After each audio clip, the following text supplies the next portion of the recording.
नहीं पढ़ता रहता, गीता का प्रचार प्रसार करता है, गीता को पढ़ता है, उसको याद आएंगे। और दिन भर ताश खेलते रहे, सीजनो फालतू बातें करते रहे, थाई करते रहे, ऐसे ही रुलतो फिरे और सोचा कि अंत समय में राम को नाम ले ले से क्यों, उसको थोड़ी याद आ जाए। हाँ, इसलिए भगवान कह रहे हैं कि तस्मात् सर्वेषु कालेषु माम अनुस्मर। तस्मात् मन इसलिए सदा तद्भाव भावित है। जैसा भाव बनाए रहोगे जीवन भर वैसे ही अंत समय में धारणा पड़ेगी। इसलिए कहा हर समय मेरा स्मरण करते रहो। बोल गिरधर गोपाल की आओ। क्योंकि माइक दे दो मातृ साहब। राधे राधे।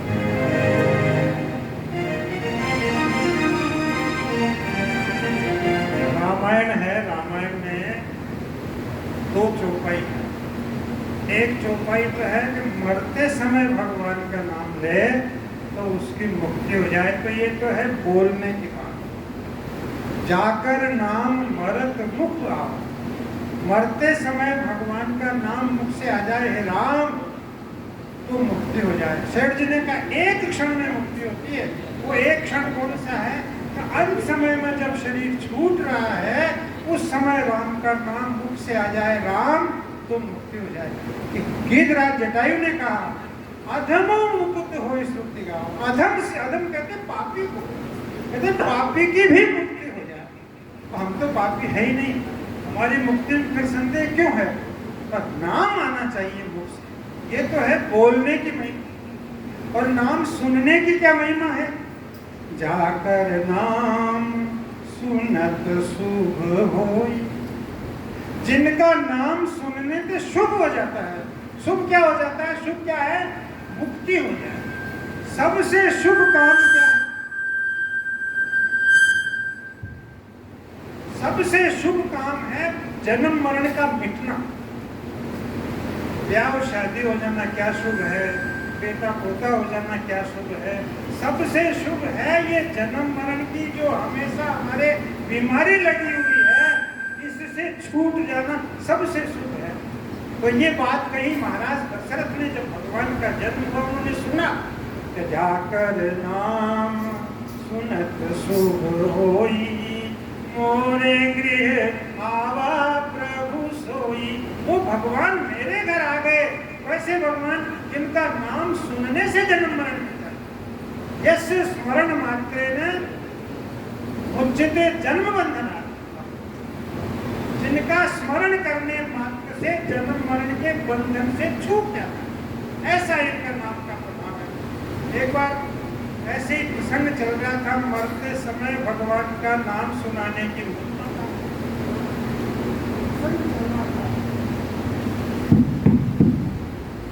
ये प्रसंग चल रहा था। गुमरदास जी महाराज जी विराजमान थे। ये गुलाब सिंह जी के घर पर सत्संग हो रहा था।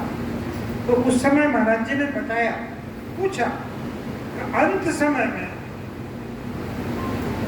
एक जीवात्मा को शरीर छोड़ने में लगभग आधा घंटा लगता है, क्योंकि शरीर के रोम रोम से उसका संबंध विच्छेद होकर के प्राण गमन करते हैं। तो उस आधा घंटे में शोरगुल नहीं करना चाहिए। और क्या करना चाहिए? राम नाम की ध्वनि शुरू कर देनी चाहिए। राम नाम का ये प्रभाव है कि जितनी दूर में राम नाम की ध्वनि होती है उतनी दूर में यमदूत प्रवेश नहीं कर सकते। ये भगवान के नाम का प्रभाव है। तो उस ध्वनि की अवधि में, उस परिधि में यमदूत प्रवेश कर सकते नहीं। प्राणी को ले जाना उसी समय आवश्यक होता है, क्योंकि उसके श्वास पूरे हो गए। महाराज जी कहते हैं हम जीते किसके बल पर है? समय के बल पर जीते, श्वासों के बल पर जीते, धन संपत्ति और शरीर के शारीरिक बल से नहीं जीते। तो उस समय जब ले जाने का समय हो तो भगवान के नाम का कीर्तन करें तो उस प्राणी की मुक्ति हो जाए। क्यों हो जाए? कि हम ले जा सकते नहीं, आ सकते नहीं उस परिधि में जितनी दूर राम नाम की ध्वनि होती है। और ले जाना जरूरी होता है। तो भगवान के पार्षद भगवान के पार्षद आकर क्या करते हैं? यमदूतों को भगा देते हैं और वो उसको ले जाते हैं। अब इसमें महाराज जी ने जो मार्मिक बात बताई वो बताता हूँ। डूंगरदास जी महाराज जी ने बताई है कि उस समय हम कीर्तन कर रहे होते और प्राणी जब शरीर छूटता वो याद नहीं कर पाता है और उसको उसके कर्मों के अनुसार दूसरे शरीर को वो पकड़ भी लेता है। बड़ी मार्मिक बात कही, दूसरे शरीर को वो पकड़ भी लेता है। तो इधर जो राम नाम कर रहे हैं उसके प्रभाव से उसका दूसरा शरीर पकड़ा हुआ भी छूट जाता है। ये बड़ी मार्मिक बात है। तो ये अंत समय में जो राम का नाम सुनाते हैं, सेठ जी कहते हैं उनकी मरने वाले की तो मुक्ति हो गई है मरते समय, और नाम सुनाने वाले की मुक्ति हो गई जीते जीते जी। उसके जीते जी जीवन मुक्ति हो गई उसकी। समझो मत इसमें कोई संदेह। 2 3 4 आप ऐसा काम कर दो, किसी का अंत समय में भगवान का नाम सुनाकर मुक्ति कर दो, तो आपकी मुक्ति तो उस दलाली में हो गई।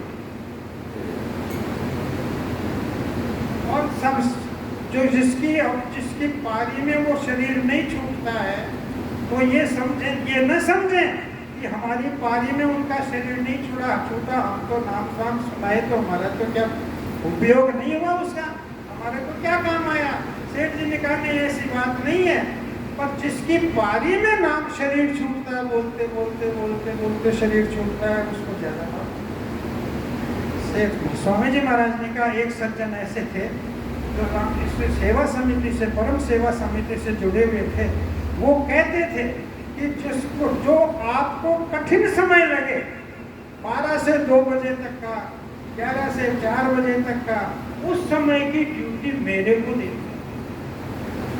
स्वामी जी की बात है, ये स्वामी जी के वचन है, पुस्तक में पढ़ा मैंने। परम सेवा की ये जो गीता के परम प्रचारक पुस्तक, तो उन्होंने कहा कि उनकी ज्यादातर उनकी पारी में शरीर छूटता। नाम महाराज जी को मालूम होगा। तो वैसे ऐसे जो मरते समय किसी को नाम सुनाते हैं उसको परम सेवा कहते हैं। परम सेवा इसलिए कहते हैं कि उसके बाद में उस प्राणी को संसार से किसी की सेवा की जरूरत पड़ती ही नहीं है। ऐसे ये नाम की महिमा, नाम की महिमा। भगवान शंकर कहते हैं, काशी में छात्र खोल रखा मुक्ति का, भगवान से कहा आपके नाम के बल पर मैं काशी में मुक्ति देता हूँ, मुक्ति का क्षेत्र खोल रखा। तो महाराज जी ने एक पुस्तक लिखी मानस में नाम वंदना, उसने कहा कि भगवान शंकर काशी में जो मुक्ति देते हैं, हमको मालूम हो गया कि मुक्ति राम नाम के सुनाने से होती है। तो शंकर भगवान का जो काशी में मुक्ति क्षेत्र खोला हुआ वो आप अपने घर में खोल सकते हैं, अपने परिवार में, अपने पड़ोस में, अपने मोहल्ले में, अपने गांव में, अपने क्षेत्र में, अपने शहर में मुक्ति का क्षेत्र खोल सकते हैं। जहाँ नाम सुनाने जाओ नहीं मुक्ति हो जाए। मोहनलाल जी पटवारी थे वो, मोहनलाल जी पटवारी थे वो, और वो कहते थे कि जो आपको करड़ी हार्ड ड्यूटी लगे कि इस समय मैं नहीं सुना सकता, वो समय मेरे को दो। तो रात को 11, 12, 1, 2 बजे का उनको समय मिलता। महाराज जी ने लिखा कि ज्यादातर शरीर उनके कपारे में छूटता। और दानवीर गीता प्रेस के लिए उन्होंने अपनी पूरी कपड़े की दुकान जो है ना उसमें लगा दी। जो बाहर जो कपड़े की दुकान है ना, गीता भवन के बाहर, वो कपड़े की दुकान पूरी गीता प्रेस के लिए समर्पित कर दी। और जब उनका शरीर छूटा था उस समय भाई जी नहीं, अपने ये महंत जी छमाराम जी, स्वामी जी महाराज नवदराम जी, हम सब संत निवास के सब संत, उड़ीसा वाले सब, बसंत जी, चित्रंजन जी, सब एक नंबर गीता भवन में जो लक्ष्मी नारायण जी का मंदिर है, उस लक्ष्मी नारायण जी के मंदिर के उस तरफ तो बगीचा है, सेठ जी वाला कमरा उस कोने में, और उधर से इधर आते ना बीच में से, फिर इधर मुड़ते तो बीच में बिल्कुल लक्ष्मी नारायण जी मंदिर के सामने इधर बीच में उनका कमरा था। वहाँ जमघट लगा हुआ था उसमें। जब उनका शरीर छूटा उससे थोड़ी देर पहले स्वामी जी महाराज भी आए, खुद आए, कि मैंने पहली बार देखा, महंत जी भी थे वहाँ। पर ये 1 आध घंटे तक महाराज जी वहाँ बैठे रहे, कीर्तन होता रहा, शालिग्राम जी उनके पास रखे, गंगा जल तो था ही गीता भवन ऋषिकेश में, और ये सब कैलाश जी वगैरह हम सब बैठे थे वहाँ, कीर्तन कर रहे। उसके बाद क्या हुआ कि स्वामी जी महाराज का विश्राम का समय हो गया, क्योंकि सुबह से उठे रहते महाराज जी, 12 बजे से 5 बजे तक रात में सोते नहीं थे। दोपहर में महाराज जी थोड़ा 1-2 घंटे विश्राम करते, फिर महाराज जी तो चले गए 12 बजे। फिर बाद में हम बैठे रहे, नवलराम जी वहीं थे, खूब संत थे, खूब गृहस्थी थे, कीर्तन कर रहे। तो नवलराम जी महाराज ने कहा कि देखो अभी इनके प्राण निकले, राम राम राम राम कर रहे थे हम सब लोग। उसके बाद में खूब जोरदार कीर्तन हुआ। फिर ये तो आपने देखा होगा कई बार, जब वहाँ से कोई को ले जाते थे राम का नाम लेते हुए, तो महाराज जी ने कह रखा था भले ही मैं कैसी अवस्था में रहूँ, सो भी रहा हूँ, विश्राम कर रहा हूँ, तो मेरे को जगा देना तुरंत। वहाँ कोने से जब कोई निकलता तो फिर महाराज जी इतना बड़ा लोटा गंगा जल का उसके ऊपर डालते। तो कैलाश जी है ना, कैलाश जी को जानते हो क्या, सरदार सिरवाल आपके मामा जी लगते हैं। अच्छा, कैलाश जी है ना सरदार सिरवाल, जो गीता जी का खूब प्रचार करता, ये उनका भांजा है। सरदार शहर से देखो, नहीं रतनगढ़ से कथा सुनने आया है, और भी आए हैं कोई, आपकी बहन है वो कैलाश जी की बहन है। तो कैलाश जी ने पूरा जीवन गीता जी के लिए, स्वामी जी के लिए समर्पित कर दिया। उनके 3 लड़कियां थी, बाद में एक छोटी बच्ची और हुई थी, उसको भी गीता याद हो गई क्या? 4 लड़कियां हैं, सबको गीता याद है पूरी 18 अध्याय। उनकी धर्म पत्नी को पूरी गीता याद है, उनको खुद को याद है पूरी गीता सहित, और उनके लड़के को भी याद है। 5 तो बेटा बेटी, सबको गीता याद, पति पत्नी। एक परिवार में 7 सदस्य, सबको पूरी की पूरी गीता याद। ऐसा परिवार है, समझ में आ रही है आप? तो ये महेश जी हैं रतनगढ़ के, उनके भांजे। तो क्या है कि वहाँ गीता प्रतियोगिता कराते हैं। ये कितने गांव में? 60 गांव में, रतनगढ़ तहसील के आसपास 60 गांव में 40,000 बालकों को गीता से जोड़ रखा है। और गीता के जो विशेष प्रचारक एक और थे, शिववाड़ी वाले महंत जी, क्या नाम था?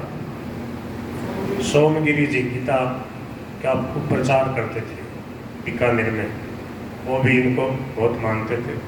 तो इन्होंने, इनके यहाँ सत्संग करने जाता हूँ मैं रतनगढ़ में, तो इनकी एक विशेषता है कि सत्संग में तो माइया तो खूब आवे, भाई लोग कम आवे। ये चूरू में देखा मैंने, चूरू में माइया खूब आवे, भाई कोई आवे, कोई बाय देसी आवे। पर ये रतनगढ़ में मैंने देखा भाई लोगों को खूब इकट्ठा कर देते। जितने भी विशेष लोग हैं, RSS वगैरह के लोग हैं या और भी, सबको, वहाँ का जो विधायक नेता वगैरह, उसको भी ले आते पकड़ करके। और जिन्होंने चौमासा कराया था पृथ्वीराज जी प्रजापति, 2 महीने जिन्होंने चौमासा कराया था स्वामी जी का, उस समय रतनगढ़ में ऐसा जोर का सत्संग हुआ, तो उसमें भी ये सक्रिय रूप से भाग ले रहे थे, खूब सेवा हो रही थी। तो क्या है कि भजन भी गाते हैं, ये सत्संग भी कराते हैं, और आसपास में कहीं सत्संग होता है खूब सक्रिय रूप से भाग लेते हैं। एक इतनी बढ़िया एक गीता जी की आरती गाते हैं बजरंग जी वाली, ये थोड़े जल्दी आ गए। अभी क्या लोग धीरे धीरे आना शुरू होंगे, फिर पूरा भरेगा, ये 3-1 बजे तक भर जाता है। जल्दी तो नहीं जाओगे? कितने बजे जाओगे? जाना है तो चलो फिर अभी सुना दो, नहीं तो 3-4 बजे वापस आ जाओगे काम करके, है ना? उसमें काफ़ी लोग रहेंगे, उसमें सुना देना। आ सकोगे कि नहीं आ सको? नहीं आ सको तो फिर अभी सुना दो, हैं? अभी सुना दो, चलो। बोल गिरधर गोपाल की राधे राधे। मराठी वो जितो आसे सगळं सुनातो ना, एक दूसरी सुनातो। हाँ, कोई सुना दो। जाने क्या जादू भरा हुआ भगवान तुम्हारी गीता में, जाने क्यों जादू भरा हुआ भगवान तुम्हारी अलग से कर दो, अलग से पूरा शुरू से वापस। भरा हुआ भगवान तुम्हारी गीता में मन चमन पाठ का भरा हुआ भगवान तुम्हारी गीता में कम रखो हमारा भरा हुआ भगवान तुम्हारी गीता में गीता ग्रंथों से न्यारी है गीता ग्रंथों से न्यारी है श्रुति जुगती अनुभवकारी है श्रुति जुगती अनुभवकारी ओ गीता ग्रंथों से न्यारी है श्रुति जुगती अनुभवकारी है युग युग का अनुभव भरा पड़ा युग युग का अनुभव भरा पड़ा हो भगवान तुम्हारी गीता में युग युग का अनुभव भरा हुआ भगवान तुम्हारी गीता में जाने क्या जादू भरा हुआ भगवान तुम्हारी गीता में जाने क्या जादू भरा पड़ा संतों की अमृत वाणी में जाने क्या जादू भरा पड़ा हो संतों की अमृत वाणी में जाने क्या जादू भरा हुआ भगवान तुम्हारी गीता में ओ जब शोक मोह से धीरे जाते जब शोक मोह से धीरे जाते तब गीता वचन हृदय लाते तब गीता वचन हृदय लाते कल्याण खजाना भरा हुआ हो कल्याण खजाना भरा हुआ भगवान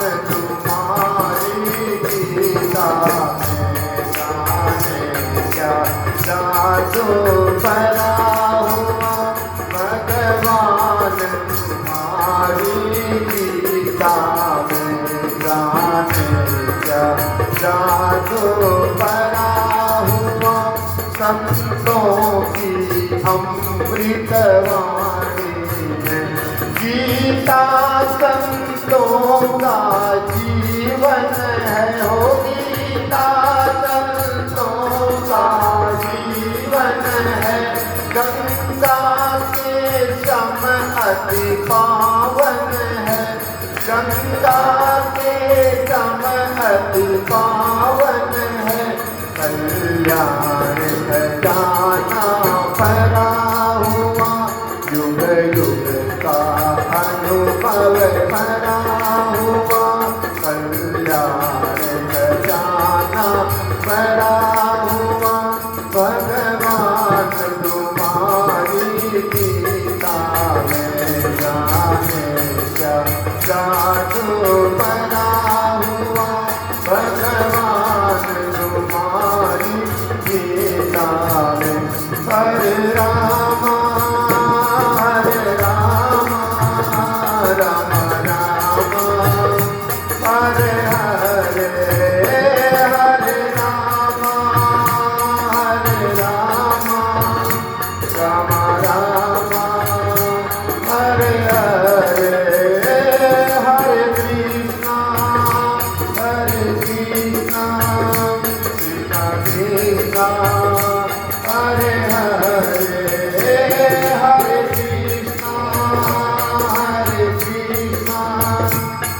कृष्णा हरे हरे हरे राम राम राम हरे हरे हरे कृष्णा कृष्णा कृष्णा हरे हरे हरे राम राम हरे हरे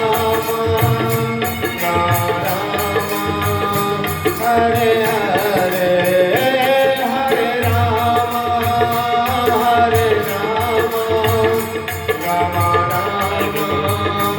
हरे हरे हरे राम राम राम हरे हरे हरे राम हरे हरे हरे कृष्णा कृष्णा कृष्णा हरे हरे कृष्णा कृष्णा कृष्णा हरे हरे राम राम हरे हरे हरे राम राम हरे हरे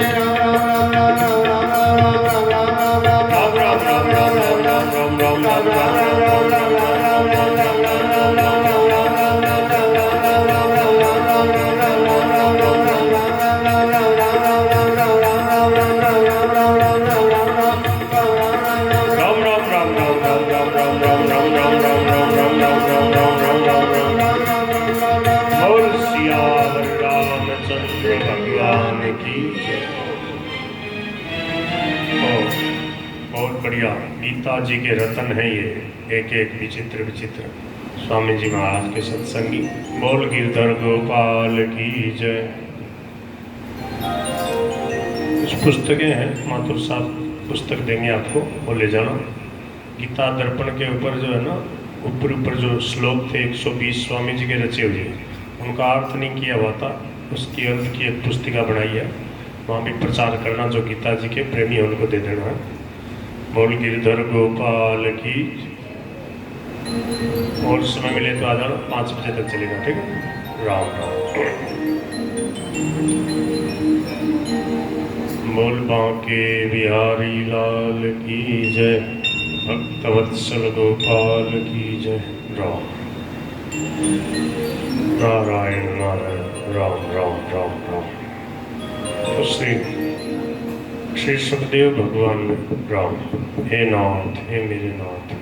श्री सुखदेव भगवान ने ढाढ़स बंधाया परीक्षित जी को कि अंत समय आए तो घबराना नहीं चाहिए, घर बार की आसक्ति छोड़कर राम राम हो सके तो तीर्थों में चला जाए। तीर्थों में साधु संत महापुरुष रहते हैं, उनके सानिध्य में बैठ करके सत्संग करे।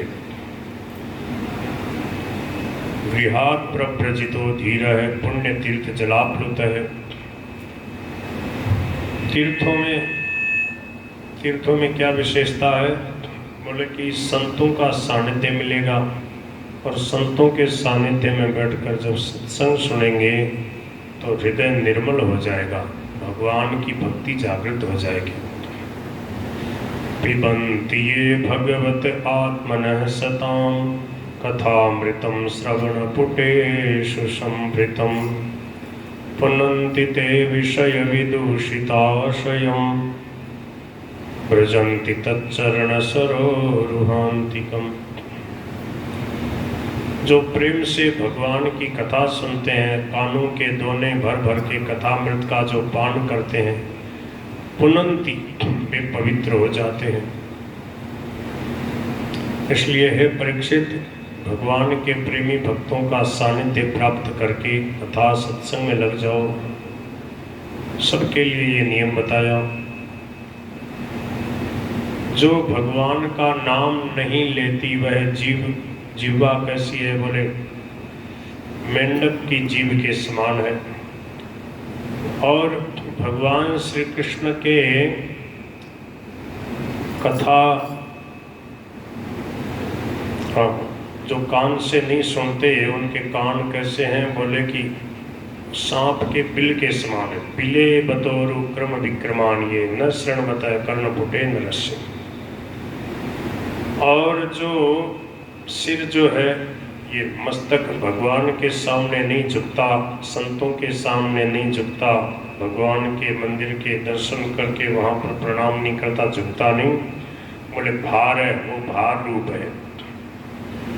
शावो करो नो गुरुतः सपरियाम, जो हाथ भगवान की सेवा पूजा नहीं करते वो सोने के कंगन से भूषित होने पर भी मुर्दे के हाथ के समान है।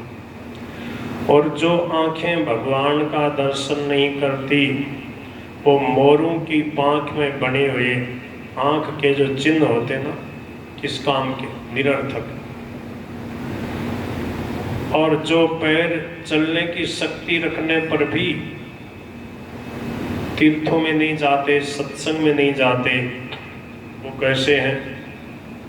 वो वृक्षों के डालों की तरह। पादो नृणाम तौ द्रुम जन्म भाजो, और वह जीते हुए ही मुर्दे के समान है। कौन? जीवन छवो भागवताम हृदयम, जो भगवान के चरणों की धूल को अपने मस्तक पे नहीं चढ़ाता, संतों के चरणों की धूल को मस्तक पे नहीं चढ़ाता, जीता हुआ मुर्दे के समान है। मतलब सब इंद्रियां, अंतःकरण, मन, बुद्धि, चित्त सब का सब भगवान की भक्ति और सेवा करने से ही सफल है। वह हृदय नहीं है, पत्थर है, जो भगवान की लीला कथा सुन के पिघलता नहीं, जिसका मन भगवान के भजन में, सत्संग में, कीर्तन में, कथा में नहीं लगता। क्या कहा?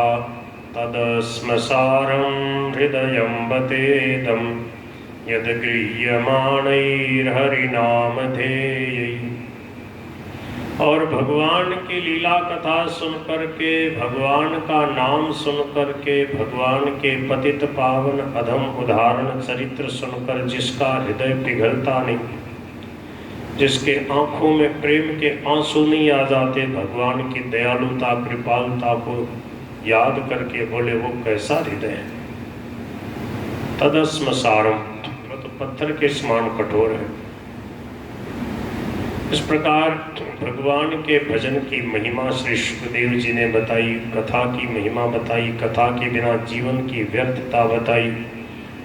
फिर भगवान का स्मरण करके, मंगलाचरण करके और फिर कथा सुनाने लगे। प्रभु का स्मरण किया, कहने लगे, हे प्रभु, आपके नाम का कीर्तन, आपका स्मरण, आपका दर्शन, आपका पूजन, वंदन सब प्रकार से सबका कल्याण करने वाला है। यत् कीर्तनम यत् स्मरणम यदीक्षणम, एक एक साधन समझ में आ रही भाई? कीर्तन कर लो भगवान का, स्मरण कर लो, दर्शन कर लो। स्मरण करने वाला साधन सबसे सुगम है। दर्शन करने के लिए भी मान लो जाना पड़े, मंदिर में तो जाना पड़ेगा। अब बूढ़ा टेढ़ा आदमी नहीं जा पाता, सीढ़ियों पे नहीं चढ़ पाता, कई जगह सीढ़ियाँ होती हैं। ये कृष्ण सत्संग भवन है, इसमें भी 10-12 सीढ़ियाँ चढ़ना पड़ता है। पहले सत्संग में खूब माताएं बहनें आती थी, अब कम हो गई। अब वो जो बूढ़ी जो आती है, मैं भी कहे बोले महाराज यहाँ लिफ्ट लग जाए तो बढ़िया है। अब 5-7 की रह गई है, 5-7 जैसे पहले 20, 25, 30, 50 तक आ जाती थी सत्संग में। अब धीरे धीरे बुढ़ापा आ गया, सीढ़ियों में नहीं चढ़ा जाता। आजकल क्या है, गाय का घी दूध दही मिलना मुश्किल हो गया। जिन्होंने खूब मेहनत करी है उनका तो शरीर ठीक है, और जिन्होंने नौकर चाकर रखे हैं घरों में काम सेवा काम करने के लिए, समझ गए, तो फिर शरीर जो है खराब हो जाएगा। इसलिए नौकर नहीं रखना, जहाँ तक है अपना काम अपने हाथ से कर लेना। मेहनत करते रहोगे तो शरीर चलता रहेगा। शरीर क्या मांगता है? परिश्रम मांगता है।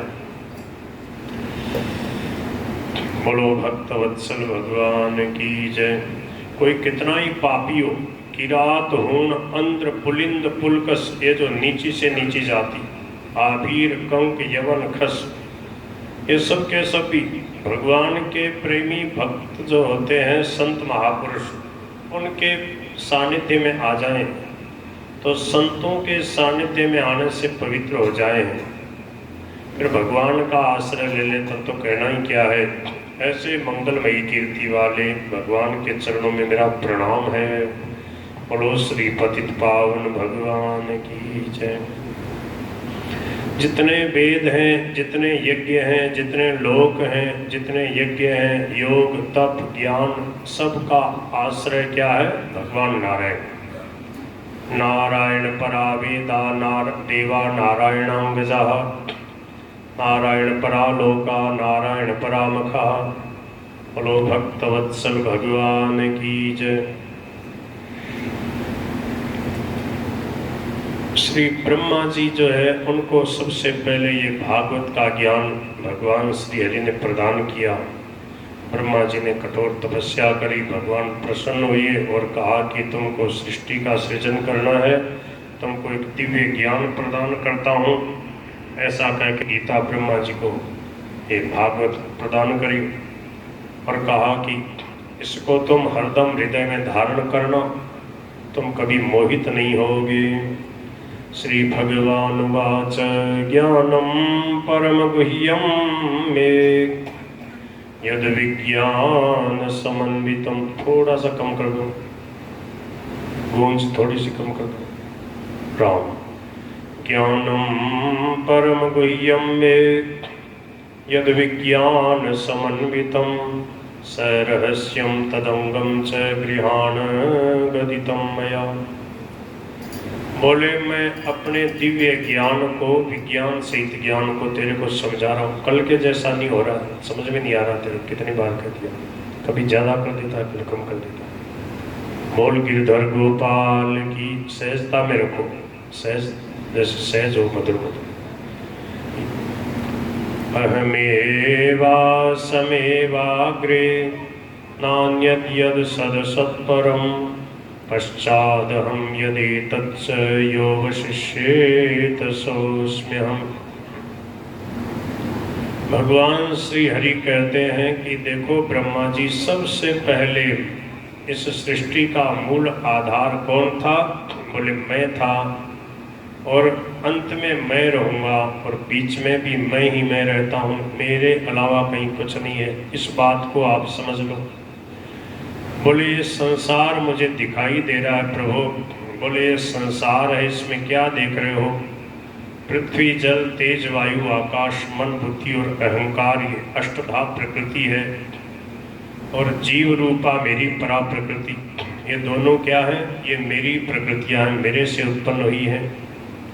इससे क्या सिद्ध हो गया कि मत्तः परतरम नान्यत् किंचिदस्ति धनंजय मयि सर्वमिदं प्रोतं सूत्रे मणिगणा इव। जैसे 4 श्लोकों में भगवान श्री कृष्ण ने विज्ञान सहित ज्ञान बताया है। कहाँ पर? 7वें अध्याय के 4 से 7वें श्लोक तक। भूमि रापो नलो वायु खम मनो बुद्धिरेव च अहंकार इतियम में भिन्ना प्रकृतिरष्टधा। वहाँ जैसे 4 श्लोकों में चतुश्लोकी गीता बताई है, ऐसे यहाँ चतुश्लोकी भागवत बताई है। बिल्कुल वो का वो ज्ञान, वो की वो बातें हैं। यहाँ की शब्दावली थोड़ी कठिन है, गीता की शब्दावली सरल है। गीता जी में भगवान ने इन्हीं बातों को सरलता से समझाया। और भगवान ने ब्रह्मा जी को ये ज्ञान प्रदान करके कहा कि देखो बस इतना ही जानना पर्याप्त है। तत्व का जो जिज्ञासु है उसको इतना ही जानना है कि सब कुछ प्रभु ही है, इससे बढ़कर के ज्ञान नहीं है। भगवान श्री कृष्ण कहते हैं कि ऐसा अनुभव करने वाला जो महात्मा है वह सुदुर्लभ महात्मा है। बहुनाम जन्मनामन्ते ज्ञानवान मां प्रपद्यते वासुदेवः सर्वमिति स महात्मा सुदुर्लभ है। इतना ही जानना पर्याप्त है। इतना जानने से बोले सब जगह सब समय मेरी अनुभूति होती रहेगी। ऐसा कह करके ब्रह्मा जी ने भगवान का जो ज्ञान था उसको स्वीकार किया और सदा के लिए मोह रहित हो गए। उनसे सेवा करके वही ज्ञान नारद जी ने प्राप्त किया और नारद जी की कृपा से वेद व्यास जी को मिला। वेद व्यास जी ने श्री सुखदेव जी महाराज को सुनाया और श्री सुखदेव जी महाराज ने परीक्षित के माध्यम से हम सब तक पहुंचा दिया। वही ये दिव्य ज्ञान है जो श्री विदुर जी महाराज और उद्धव जी महाराज आपस में बातें कर रहे हैं, तो वही भगवान की चर्चा कर रहे हैं कि प्रभु सारे संसार को उत्पन्न करने वाले हैं, वही सब कुछ बनने वाले हैं और कभी कभी सगुण साकार रूप में प्रकट होकर के लीला करते हैं, बड़ी मधुर लीला करते हैं। तो भगवान के सगुण साकार श्री कृष्ण के पावन चरित्रों का श्री विदुर जी महाराज जो है उन्होंने पूछा है और उद्धव जी ने वर्णन किया है। फिर कहा कि अंत समय में आपके लिए मेरे को विशेष निर्देश करके गए भगवान श्री कृष्ण। विदुर जी ने कहा, क्या कहा? बोले कि ये कहा कि ये ज्ञान मैत्रेय जी से आपको मिलेगा। मैत्रेय जी और उद्धव जी अंत समय में जब भगवान परम धाम जा रहे तो पास में खड़े थे, वहाँ उनको दिव्य ज्ञान प्रदान किया और उद्धव जी कहते हैं मेरे सामने मैत्रेय जी को आदेश दिया कि जब विदुर जी महाराज मिलेंगे तो ये सब बातें आप विदुर जी को समझा देना, वो हमारे लाडले भक्त हैं।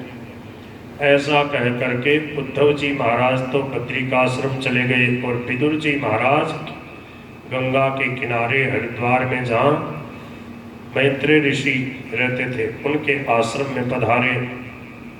मैत्रेय और विदुर जी महाराज ये दोनों भगवान के लाडले भक्त हैं। इन दोनों की आपस में चर्चा होने लगी। श्री विदुर जी महाराज बड़े प्रेम से जीव के कल्याण की बातें पूछते हैं और मैत्रेय जी विस्तार से सुना रहे हैं। बोलो श्री भक्तवत्सल भगवान की जय। विदुर जी महाराज ने पहला प्रश्न ये किया कि महाराज ये बताओ, सब लोग सुख के लिए कर्म करते हैं, उनको दुख क्यों मिलता है? सुख ही मिलना चाहिए। समझ में आ रही क्या? सबका प्रश्न है। सब लोग कुछ भी कर रहे हैं इसलिए काम कर रहे हैं कि सुखी हो जाए। सुख के लिए सब काम करते हैं, फिर भी सब सुखी हो नहीं पाते। क्या कारण? प्रश्न तो सही है ना? सबका प्रश्न किया। सब लोग क्या चाहते हैं? छोटो सो टाबर है, छोटे से बच्चा है, उसको भी कहे तो क्या चाहता है? बोले मैं खेलना चाहता हूँ। क्यों? खेलने में उसको सुख मिलता है। और थोड़ा सा बड़ा हो जाता, समझदार हो जाता, बोले तो क्या चाहता है? बोले मैं बढ़िया सा पढ़ लिख करके मेरी बढ़िया नौकरी लग जाए, मैं रुपया कमाऊँ।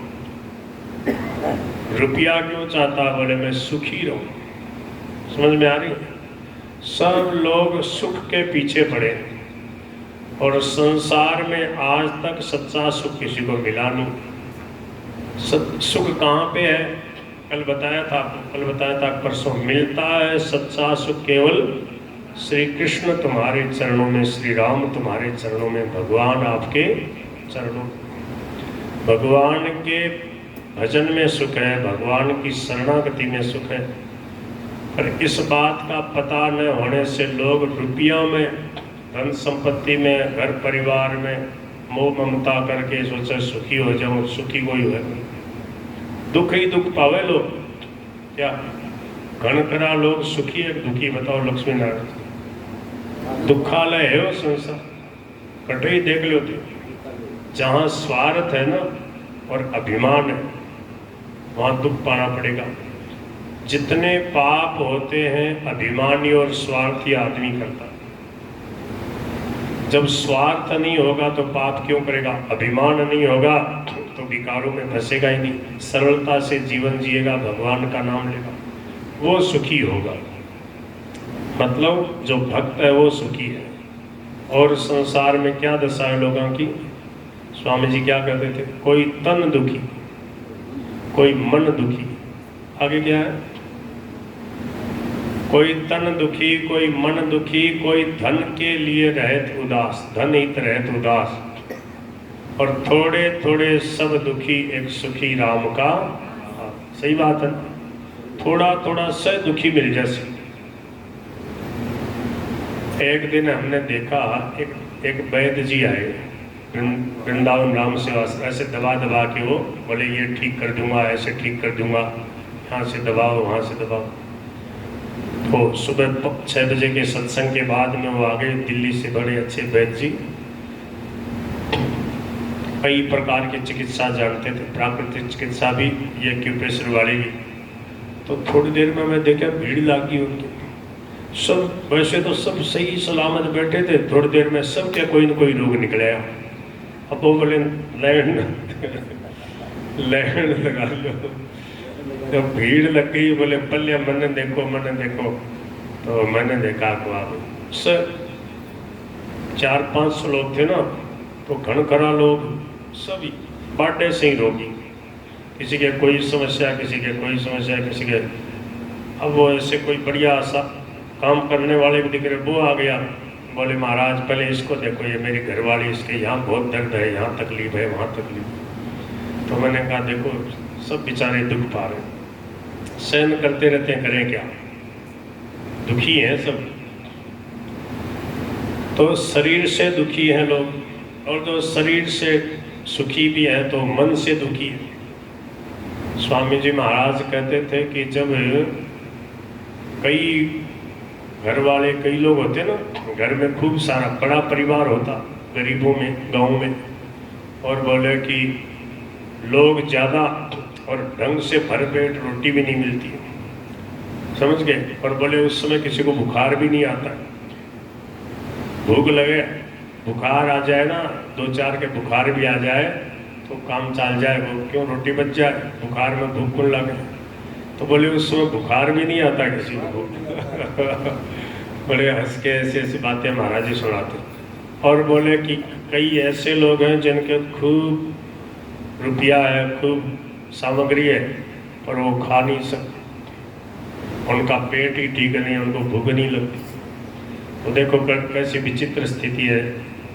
संसार में सुख की इच्छा से कुछ भी करेंगे तो दुख पाना पड़ेगा, संसार में सबके स्वार्थ हित की भावना से करेंगे तो सुखी हो जाएंगे, आप भी सुखी हो जाएंगे और दूसरों को आपसे सुख मिलेगा, भगवान भी प्रसन्न हो जाएंगे। उसी के लिए भागवत जी, गीता जी सुनाई जाती है कि सही बात को समझ लो कि हमारा जीवन परोपकार के लिए, सेवा के लिए, सेवा, सुमिरन, स्वाध्याय, सत्संग, सत्संग, सुमिरन, सेवा, स्वाध्याय, ये 4 चीजें विशेष है मनुष्य शरीर के लिए।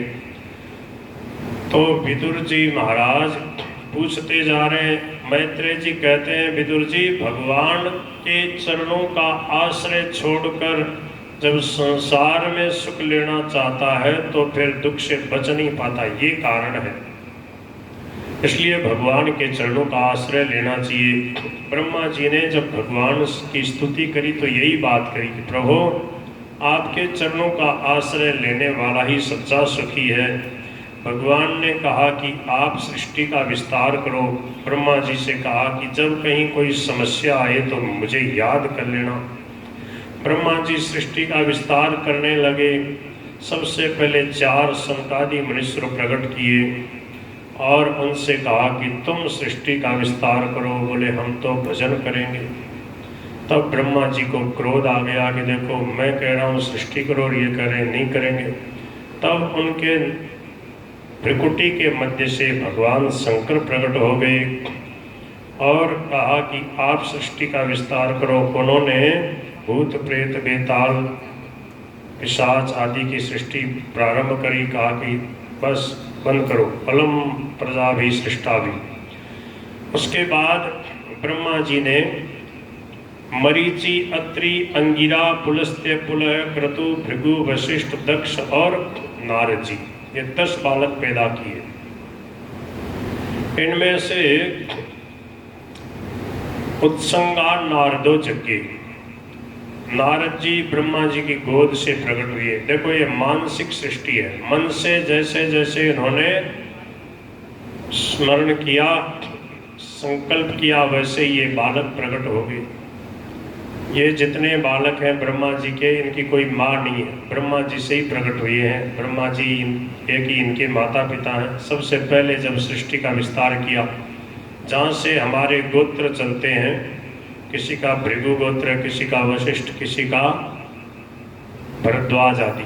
तो ये सब क्या, सब के सब कौन है? ब्रह्मा जी के बेटा है। भगवान से ब्रह्मा जी पैदा हुए और ब्रह्मा जी से ऋषि मुनि पैदा हुए, फिर इनसे आगे संतान होंगी।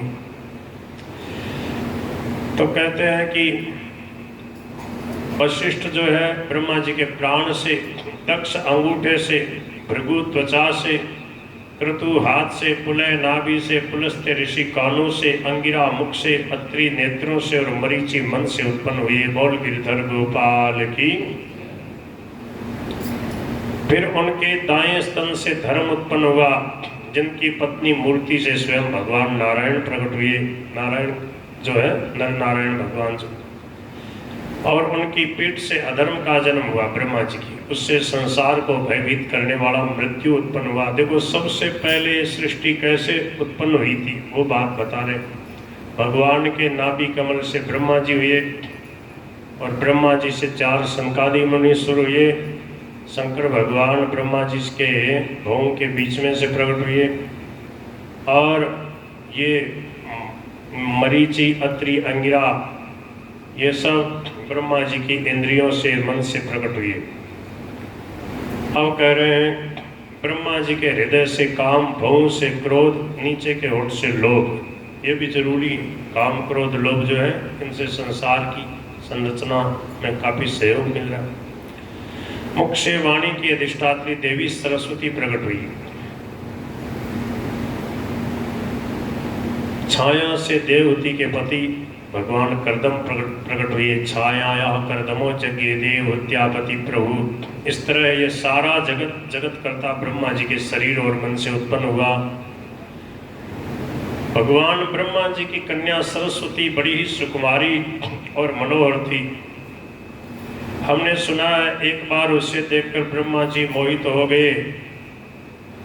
यद्यपि वह स्वयं वासनाहीन थी, उन्हें ऐसा अधर्म में संकल्प करते देख उनके पुत्र मरीचि आदि ऋषियों ने उन्हें विश्वास पूर्वक समझाया कि पिताजी आप समर्थ हैं, फिर भी अपने मन से उत्पन्न हुए काम के वेग को न रोककर आप ऐसा पाप का संकल्प कर रहे हैं। ऐसा तो आपसे पहले किसी भी ब्रह्मा ने नहीं किया और न आगे ही कोई करेगा।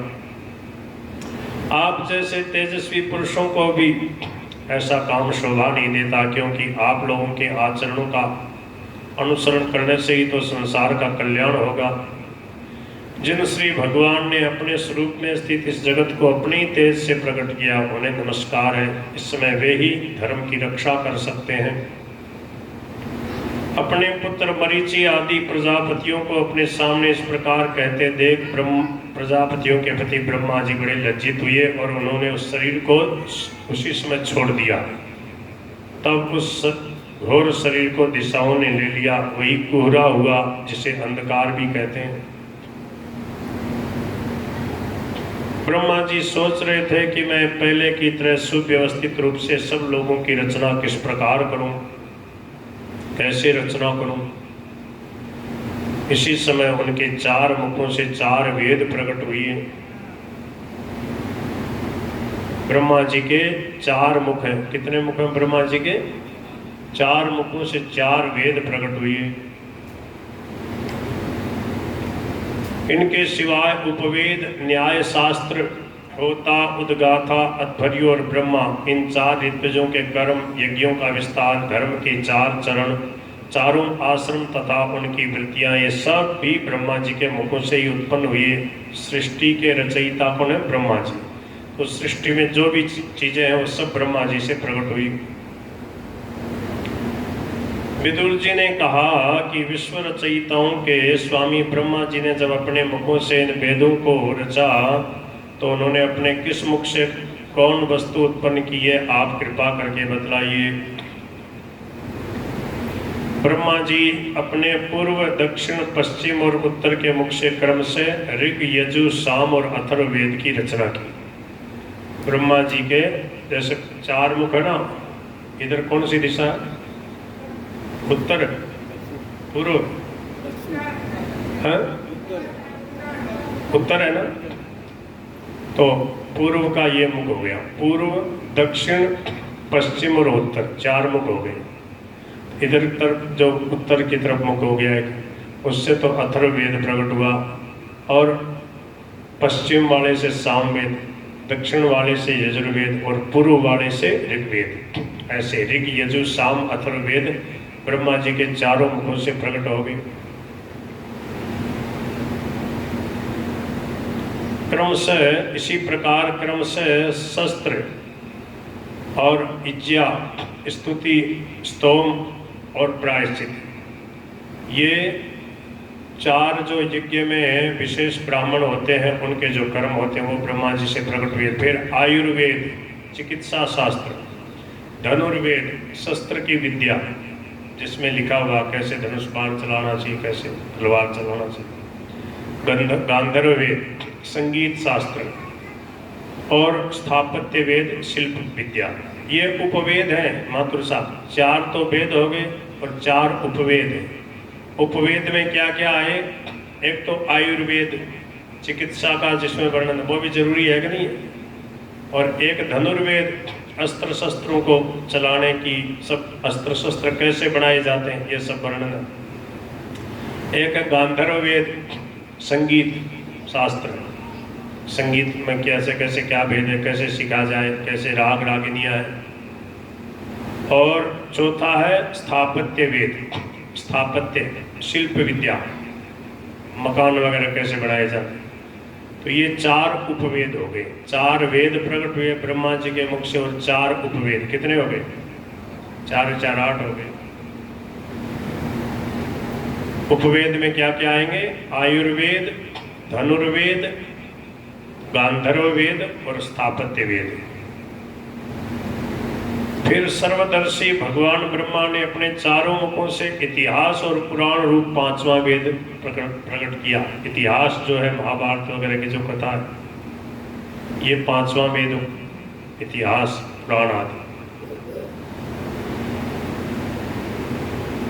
इसी प्रकार षोडशी, रुक्त चयन और अग्निष्टोम आदि ये जो वाजपेयी गोसव आदि जो यज्ञ करे जाते हैं उनमें जो चीजें आती हैं। विद्या, दान, तप और सत्य, ये धर्म के 4 चरण हैं। याद करो भाई, धर्म के 4 चरण कौन कौन से हैं? विद्या, दान, तप और सत्य। इस समय कलयुग में कौन सा चरण जो है धर्म का विशेष चल रहा है? दान। ये तुलसीदास जी ने लिखी है। क्या लिखा है? येन केन विधि दीने दान करे कल्याण। प्रगट 4 पद धर्म के और कली में एक प्रधान। क्या? दान करते रहोगे ना तो गायें सुरक्षित रहेंगी। धर्म के लिए धन निकालते रहोगे तो क्या होगा? कितने अच्छे अच्छे काम होते रहेंगे। और जब धर्म के काम में धन नहीं लगाओगे तो क्या होगा? दरिद्र हो जाओगे। और सुपात्र को दिया हुआ जो दान है ना, उससे देने वाला धनाढ्य हो जाता है। ये लिखी हुई है बात। एक श्लोक बोलते थे स्वामी जी महाराज, सुपात्र दानाच भवेत् धनाढ्य। जो बहुत विशेष संपत्तिशाली लोग हैं तो समझो उन्होंने बहुत अच्छा अच्छा दान पुण्य किया, भले इस जन्म में नहीं पिछले जन्म में किया हो। और इस जन्म में आप देख लो, जिन्होंने गायों की सेवा करी, दीन दुखियों की सेवा करी, गीता प्रेस की पुस्तकों का प्रचार प्रसार करने लगे तो उनके कोई कमी नहीं रही। भीतर में संतोष आ जाए, सबसे बड़ा धन क्या है? भीतर में संतोष आ जाए।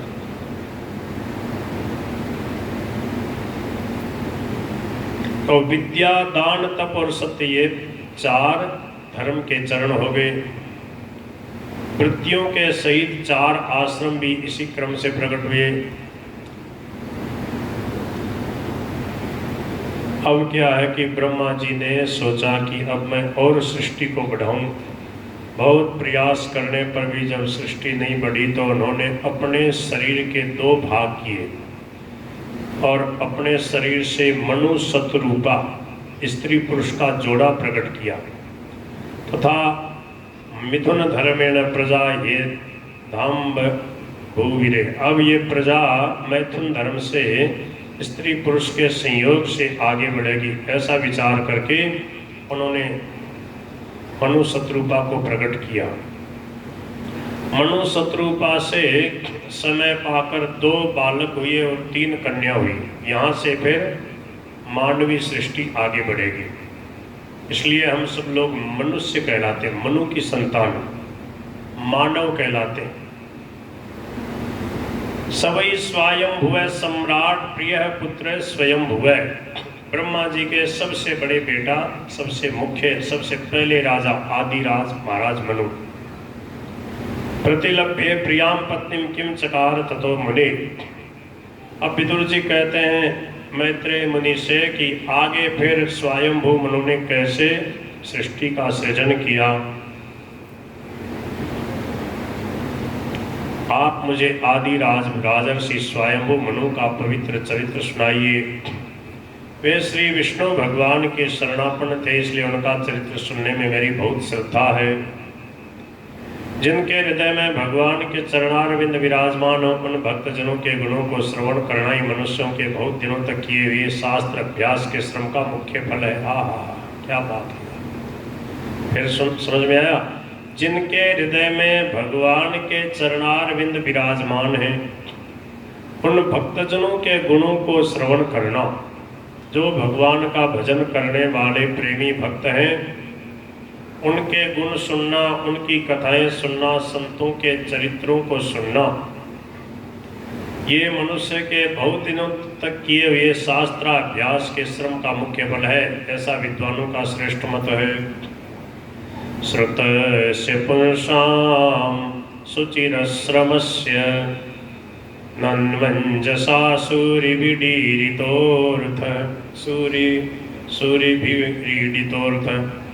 यत्तद्गुणानुश्रवणं मुकुन्दपादारविन्दं हृदयेषु येषाम्। श्री सुखदेव भगवान कहते हैं, राजन, विदुर जी सहस्र शीर्षा भगवान श्री हरि के चरणाश्रित भक्त थे। उन्होंने जब विनय पूर्वक भगवान की कथा के लिए प्रेरणा की, तब मुनिवर मैत्रेय जी का रोम रोम खिल उठा।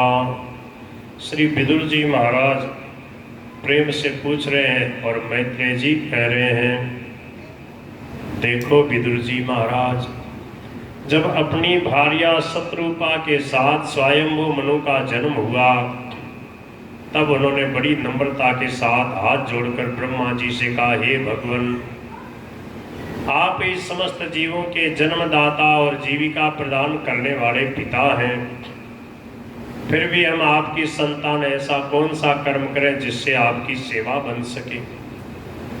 देखो बालक का क्या कर्तव्य है, स्वयंभू मनु से सीखो। स्वयंभू मनु हाथ जोड़ के अपने पिता ब्रह्मा जी से कह रहे हैं, मैं आपकी क्या सेवा करूं, किस लिए आपने मेरे को पैदा किया है। हम आप ऐसे कार्य के लिए हमें आज्ञा दीजिए जिससे हम इस लोक में हमारी सर्वत्र कीर्ति और परलोक में सद्गति प्राप्त हो सके। तद विदेहि नमस्तुभ्यं कर्मस्वीया स्विं कर्मस्वी व्यात्मशक्तिषु यत्कृत्वेह यशो विश्वक अमुत्र च भवेद गति। ब्रह्मा जी ने कहा, हे राजन, तुम दोनों का कल्याण हो, मैं तुमसे बहुत प्रसन्न हूँ, क्योंकि तुमने निष्कपट भाव से मुझे आज्ञा दीजिए, यूँ कहकर मुझे आत्मसमर्पण किया है। पुत्रों को अपने पिता की इसी रूप में पूजा करनी चाहिए। उन्हें उचित है कि दूसरों के प्रति ईर्ष्या का भाव न रखकर जहाँ तक बने उनकी आज्ञा का आदरपूर्वक सावधानी से पालन करें। माता पिता की आज्ञा का पालन करना ही बाल बच्चों का, बेटी का सबसे प्रधान धर्म है। ब्रह्मा जी कहते हैं कि हे मनु जी, अब आप शत्रुपा जी के साथ मिलकर के धर्म पूर्वक पृथ्वी का पालन करो, संतान उत्पन्न करो, यज्ञों के द्वारा भगवान की आराधना करो। प्रजा पालन से मेरी बड़ी सेवा होगी और तुम्हें प्रजा का पालन करते देखकर भगवान श्री हरि भी तुमसे बहुत प्रसन्न होंगे। जिन पर यज्ञ मूर्ति भगवान प्रसन्न नहीं होते उनका सारा श्रम व्यर्थ होता है, क्योंकि वे तो एक प्रकार से अपने आत्मा का ही अनादर करते हैं। ये शाम न तुष्टो भगवान यज्ञ लिंगो जनार्दन तेसराम श्रमो ह्यपार्थाय यदात्मा नादृते स्वयं। क्या समझे भाई? जिनके ऊपर भगवान प्रसन्न नहीं है फिर वो कुछ भी करते रहो, उनका सब कुछ करना व्यर्थ है। ये शाम न तुष्टो भगवान, समझ में आ रही है? भगवान जिन पे प्रसन्न नहीं है, तेसाम श्रमो अपार्थाय, व्यर्थ ही है। तो काम ऐसा करे जिससे भगवान प्रसन्न हो, संत प्रसन्न हो। वो कौन सा काम है? संत किस बात से प्रसन्न होते हैं? भगवान किस बात से प्रसन्न होते हैं?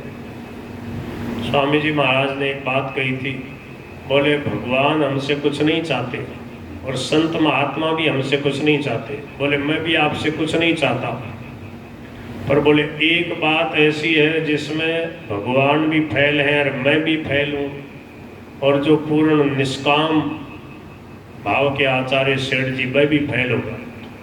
एक चीज ऐसी है जो भक्त और भगवान से चाहे, बाकी है बताओ माता जी, बाकी कौन सी चीज है? भगवान हमसे क्या चाहते हैं, संत महात्मा क्या चाहते हैं? एक ही बात चाहते हैं। क्या चाहते हैं बताओ?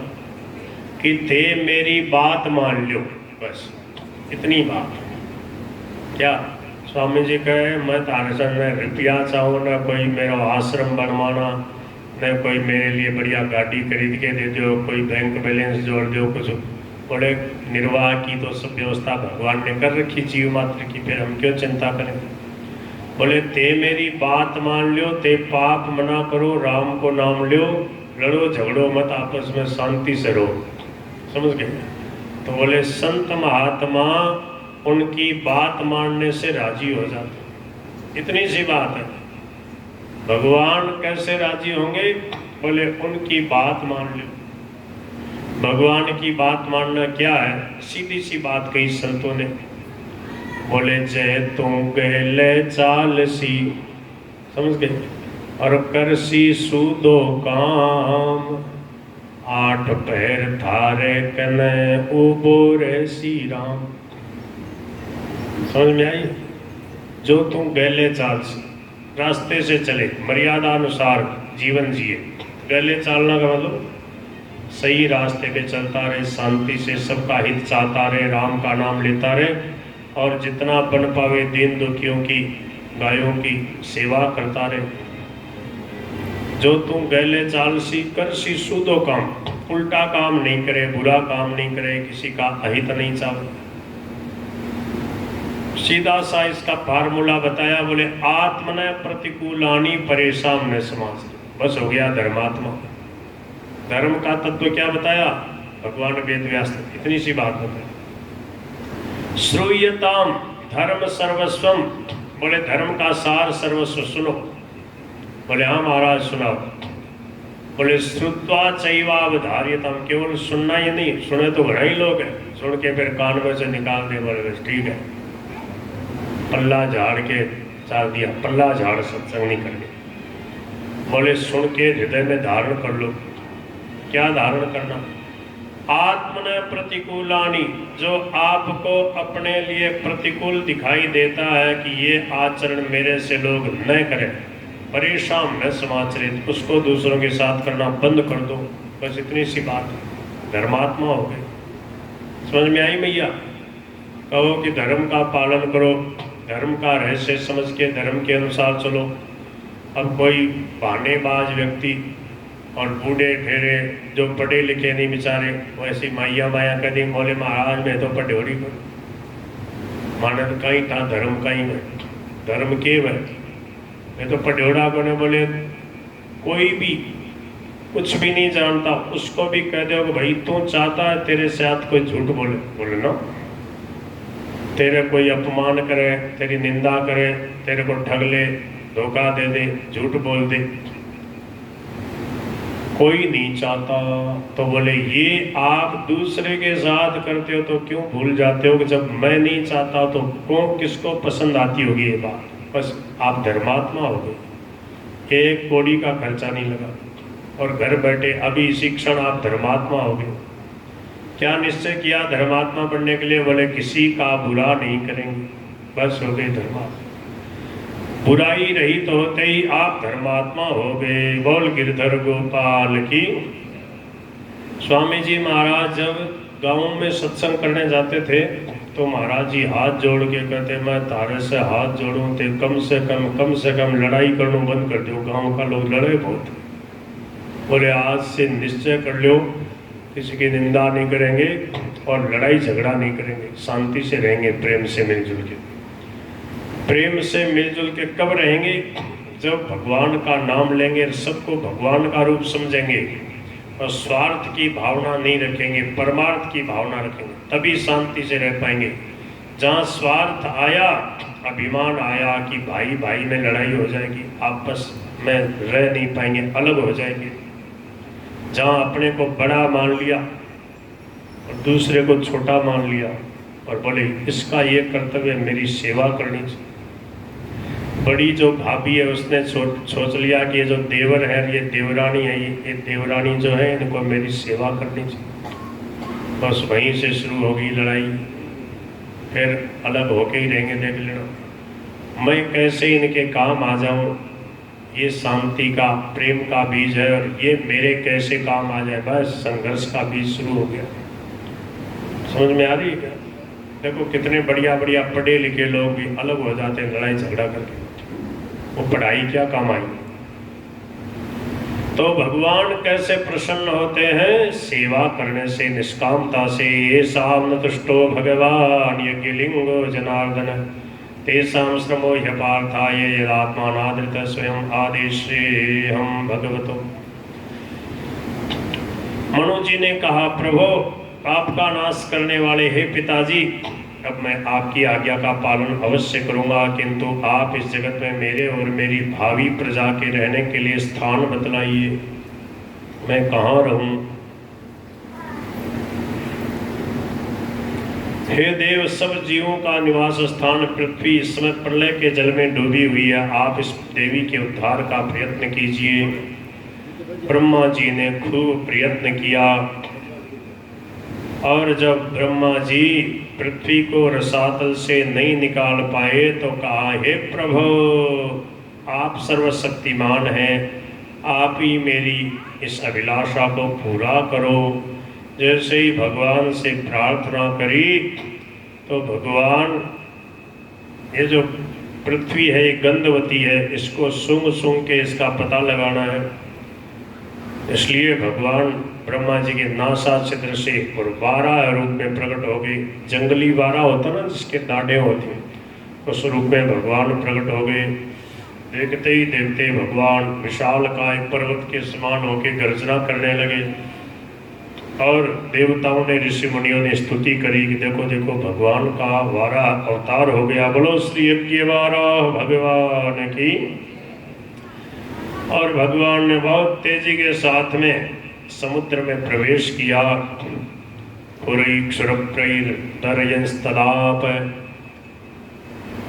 जब वज्र में पर्वत के समान कठोर कलेवर जल में गिरा तब उसके वेग से मानो समुद्र का पेट फट गया हो, उसमें बादलों की गड़गड़ाहट के समान बड़ा भीषण शब्द हुआ। उस समय ऐसा जान पड़ता था मानो अपनी उत्ताल तरंग रूपी भुजाओं की को उठाकर वह बड़े आर्त स्वर से हे यज्ञेश्वर मेरी रक्षा करो, इस प्रकार प्रार्थना कर रहा हो। कौन? समुद्र। भगवान यज्ञ मूर्ति अपने बाण के समान पैने खुरों से जल को चीरते हुए उस अपार जल राशि के उस पार पहुंचे जहां रसातल में उन्होंने समस्त जीवों की आश्रयभूता पृथ्वी को देखा, जिसे कल्पांत में शयन करने के लिए उद्यत श्री हरि ने स्वयं अपने ही उदर में लीन कर लिया था। फिर वे जल में डूबी हुई पृथ्वी को अपनी दाढ़ों पे लेकर रसातल से ऊपर आए। उस समय उनकी बड़ी शोभा हो रही थी। बोलो श्री यज्ञ 12 भगवान की।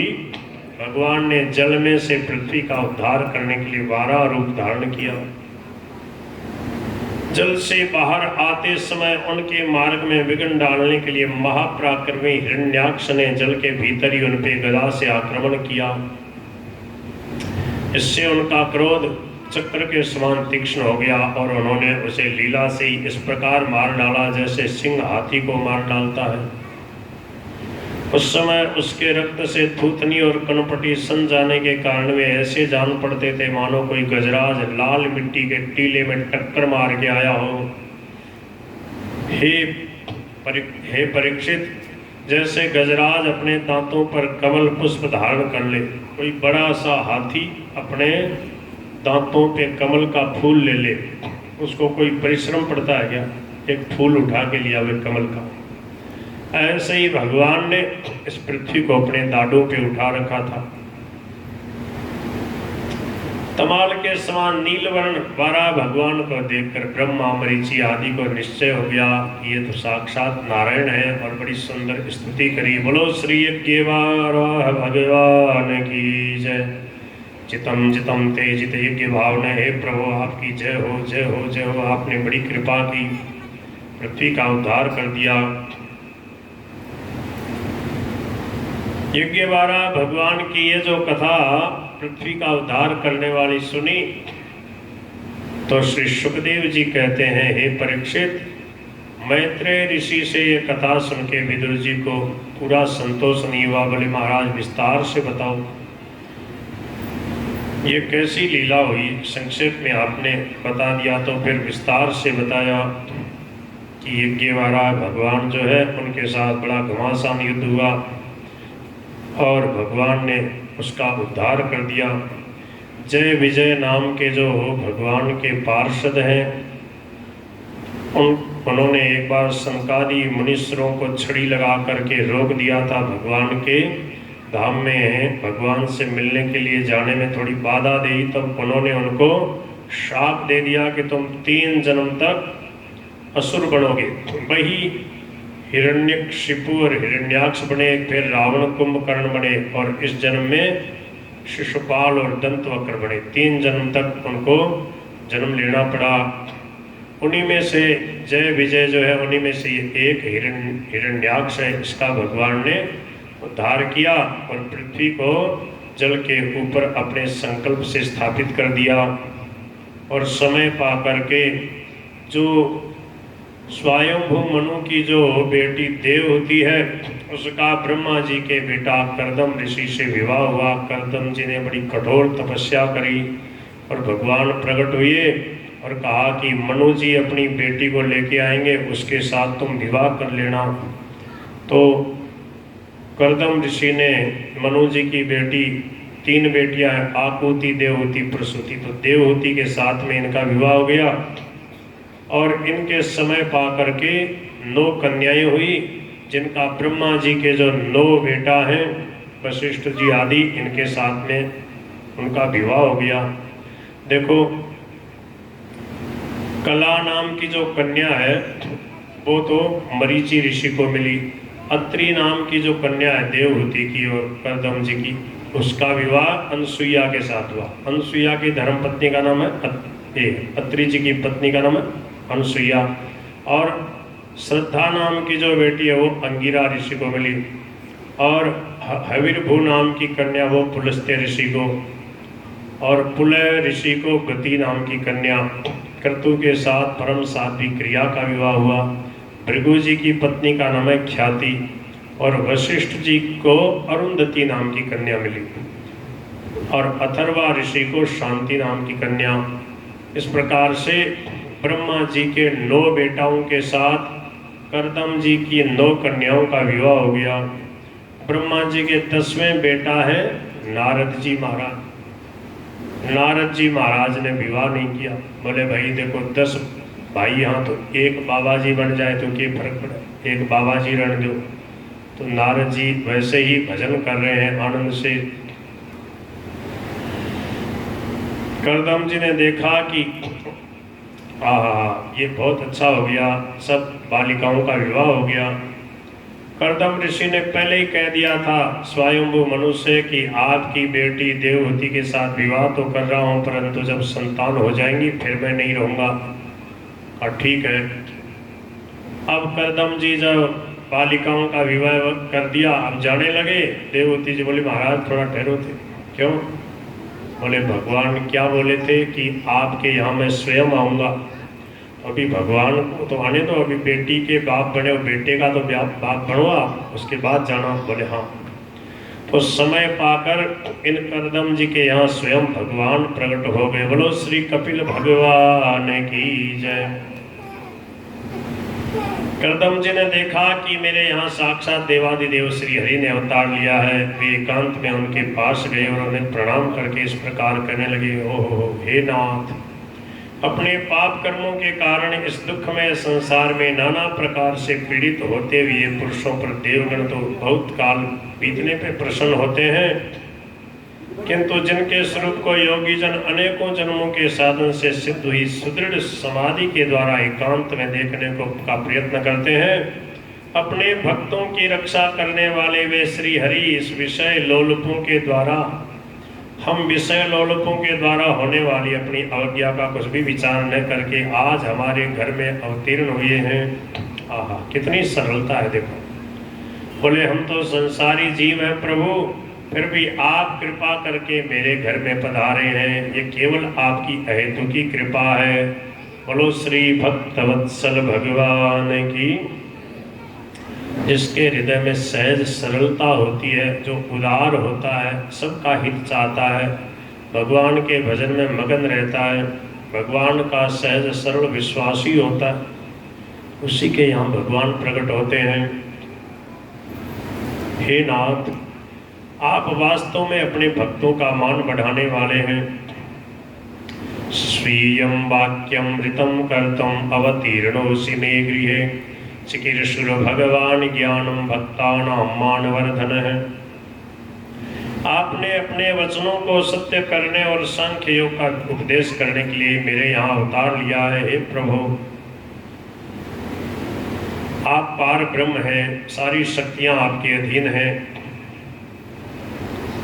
सबसे परे आप ही है। मैं आपके चरणों की शरण लेता हूँ। स्वच्छंद शक्तिम कपिलम प्रपद्ये। हे प्रभु, आपकी कृपा से मैं तीनों ऋणों से मुक्त हो गया हूँ, मेरे सभी मनोरथ पूर्ण हो चुके। अब मैं संन्यास मार्ग को ग्रहण कर आपका चिंतन करते हुए शोक रहित होकर विचरूंगा। आप समस्त प्रजाओं के स्वामी हैं, इसलिए मैं आपकी आज्ञा चाहता हूँ। श्री भगवान ने कहा कि हे मुने, वैदिक और लौकिक सभी कर्मों में संसार के लिए मेरा कथन ही प्रमाण है, इसलिए मैंने तुमसे कहा था कि मैं तुम्हारे यहाँ जन्म लूँगा। उसे सत्य करने के लिए मैं यहाँ आया हूँ। इस लोक में मेरा यह जन्म लिंग शरीर से मुक्त होने की इच्छा वाले मुनियों के लिए आत्मदर्शन में उपयोगी प्रकृति आदि तत्वों का विवेचन करने के लिए हुआ है। आत्मज्ञान का यह सूक्ष्म मार्ग बहुत समय से लुप्त हो गया है, इसे फिर से प्रकाशित करने के लिए ही मैंने यह जन्म लिया है। मैं तुम्हें आज्ञा देता हूँ, गच्छ कामम मया पृष्ठो मयि संन्यस्त कर्मणा।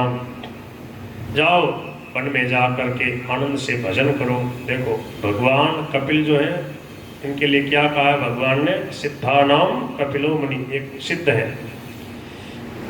प्रकट होते ही अपने पिता कहलाने वाले कर्दम ऋषि को स्वयं आदेश दे रहे हैं कि जाओ तुम वन में जाके मेरा भजन करो। गच्छ कामम जित्वा सुदुर्जयम मृत्युम अमृतत्वाय माम भज। इस मृत्यु के ऊपर विजय प्राप्त कर लो, अमृतत्व का अनुभव करने के लिए मेरा भजन करो। अब तुम्हारा घर में कोई काम नहीं है। मामात्मानं स्वयं ज्योति सर्वभूत गुहाशयम् आत्मन्नेवात्मना वीक्ष्य विशोको भयमृच्छसि। जो अभय चाहता हो उसको ये करना चाहिए को मेरा आश्रय लेकर मेरा भजन करे, उससे वह अभय पद को, मोक्ष पद को प्राप्त कर लेता है। कपिल भगवान बड़ी मस्ती में बैठे रहते अपने आनंद में। देवहूति माता ने उनके चरणों में जाके प्रणाम किया और कहा कि मैं संसार के भोगों को भोगते हुए उब चुकी हैं, संसार में मेरे को सच्ची शांति नहीं मिली। अब आप कृपा करके मुझे सही बात बताओ, मेरे को सच्ची शांति कैसे मिले। कपिल भगवान ने कहा सही ज्ञान प्राप्त हो जाए अथवा भक्ति प्राप्त हो जाए, उससे सच्ची शांति मिलती है। बोले कि वह सही भक्ति और ज्ञान कैसे मिले। बोले संतों के सानिध्य से, संतों का सानिध्य प्राप्त करो। संत कैसे होते हैं? तो कपिल भगवान ने कुछ लक्षण बताए हैं संतों के। तितिक्षवः कारुणिकः सुहृदः सर्वदेहिनाम् अजातशत्रवः शान्तः साधवः साधुभूषणः। सबसे पहला लक्षण बताया संतों का, महात्माओं का, बड़े सहनशील होते हैं। समझ में आ रही है आपको? सहन करना पड़ता है, परिस्थितियां तो सबकी सब सदा अनुकूल नहीं रहेंगी, इसलिए सहन करते रहो, प्रेम से मिलजुल के चलते रहो, सबका हित चाहते रहो। और भगवान के भक्त क्या करते हैं? मयि अनन्येन भावेन भक्तिम कुर्वन्ति, मेरी दृढ़ता पूर्वक भक्ति करते हैं, अनन्य भाव से मेरी भक्ति करते हैं, सब कुछ मेरे लिए करते हैं और मेरी रसमयी कथाओं का श्रवण करते हैं। ऐसे भक्तों के ऊपर मैं कृपा करता हूँ और उनको त्रिताप की ज्वाला में नहीं जलने देता, उनको परम शांति प्रदान करता हूँ। बोलो भक्तवत्सल भगवान की जय। तो संतों की महिमा बताई, संतों से जीवन जो है सुधर जाता है, इसलिए संतों का सानिध्य प्राप्त करके सत्संग करें। बोल गिरधर गोपाल की जय। संतों को हर कोई समझ नहीं पाता, जो सत्संग करते हैं वो समझ पाते हैं। सत्संग में जाने से ही पता लगता है संत कैसे होते हैं, संतों के यहाँ पर क्या मिलता है बताओ। सत्संग में आओगे तो पता लगेगा क्या मिलता है। जब सत्संग में जाते थे जय श्री बजरंग जी सोनी जी, तो सत्संग में जाने वालों के लिए क्या कहते हैं? बोले चलो सत्संग में चलो। सत्संग में क्या मिलेगा? बोले कि सब कुछ मिलेगा। बोलो गिरधर गोपाल की जय। राम थोड़ी करो आवाज, सुरीली करो। राम 147 नंबर पृष्ठ निकालो, चेतावनी पद संग्रह।